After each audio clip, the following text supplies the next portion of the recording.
Let us discuss growth techniques of nanomaterials. Actually, there are many methods in fabrication of nanomaterials. Usually uses in semiconductor devices and all. So, generally there are two different approaches in fabrication of the nanomaterials. One is top-down approach and another is bottom-up approach. Okay. In top-down approach, bulk material is modified to desired shape and product.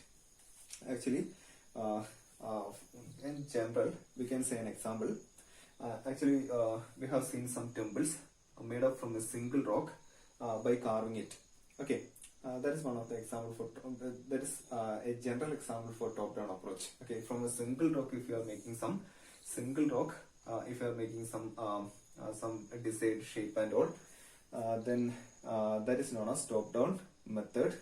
And in bottom-up approach, build something from basic materials. Okay, usually we can take in general, we usually make buildings by attaching bricks together, and we are making some large buildings and all. That's generally we can say that bottom-up approach, building something from basic materials. Okay.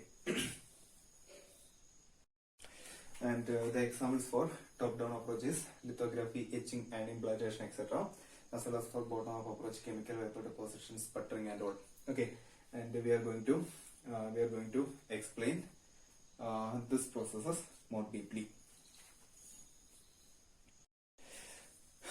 Now let us discuss lithographic process and its limitations. Okay, actually the lithography is a printing method that uses chemical process to create an image. There are two kinds of lithographic process. One is photolithography as well as second one is electron beam lithography.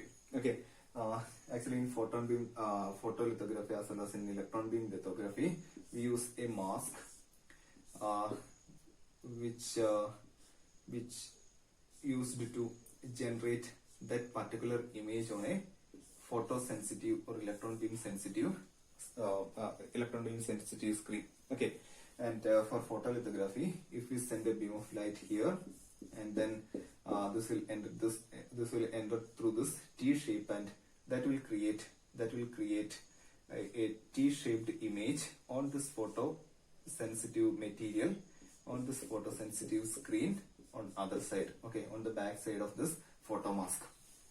And for electron beam lithography, instead of this light, we used to send an electron beam, and that will create an image on the screen which is sensitive to electron beam.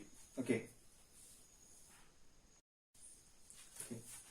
So the advantages over electron beam advantages of electron beam lithography over photolithography is in sub-micrometer range we can make images. Okay, by due to the difference of wavelength between the photons, that means light as well as electron.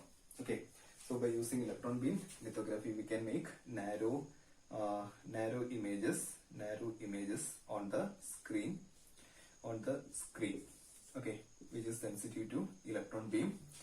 And by photolithography we cannot make that much narrow images in the photosensitive material because the difference in the wavelength. The disadvantages of lithographic techniques are it cannot make one-dimensional into zero-dimensional nanostructures, since the line widths made by this techniques are almost approximately equal to 20 nanometer. Okay, that means we can make a small region, a small image in the photosensitive plate with the width of minimum 20 nanometer. That means for one dimension means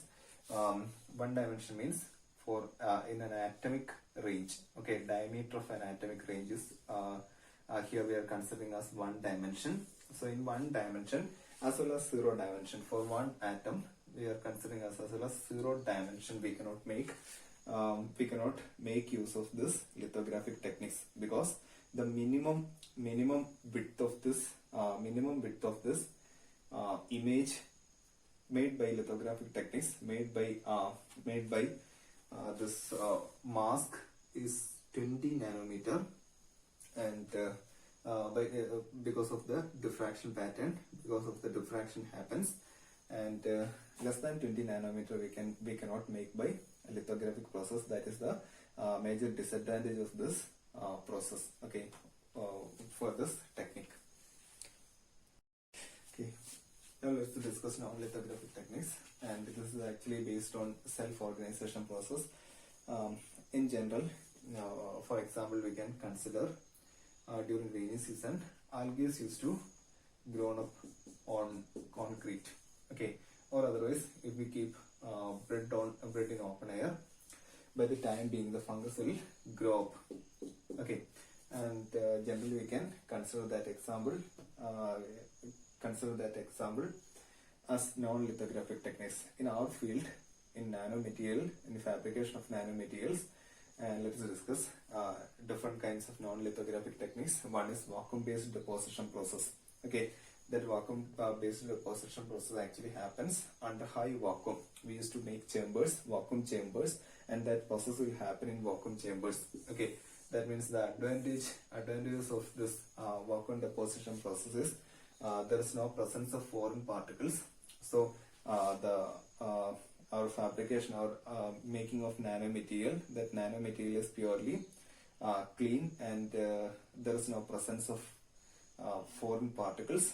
And the disadvantage is the vacuum chamber. Making vacuum chamber is too costly, as well as we need vacuum pumps, leak proofs, accessories, gauges, etc. for making these vacuum pumps. Okay, so the disadvantage is it's too costly, but the advantage is we will get clean product, and the probability of foreign particle is very less. And the example for non-lithographic techniques are evaporation, sputtering, chemical vapor deposition, laser ablation, molecular beam epitaxy, plasma arc method, etc. And some of these examples we will discuss here, as chemical vapor deposition, as well as molecular beam epitaxy, plasma arc method, and all we will discuss here. Okay, sputtering also. So the second non-lithographic technique is solution-based synthesis process, and this process is based on chemical reaction liquid phase. Okay, that vacuum-based process we usually do under high vacuum, and this process we are doing with liquid phase, and based on chemical reaction. Okay, and the advantages over that vacuum-based process is cost effective. Okay, and in vacuum-based process, we need vacuum chambers, we need vacuum pumps, and all costly things. And here the advantage is main advantage is cost effective. Okay, and large range of materials can be synthesized. In vacuum-based process, we can make only little material. We can yield very less material.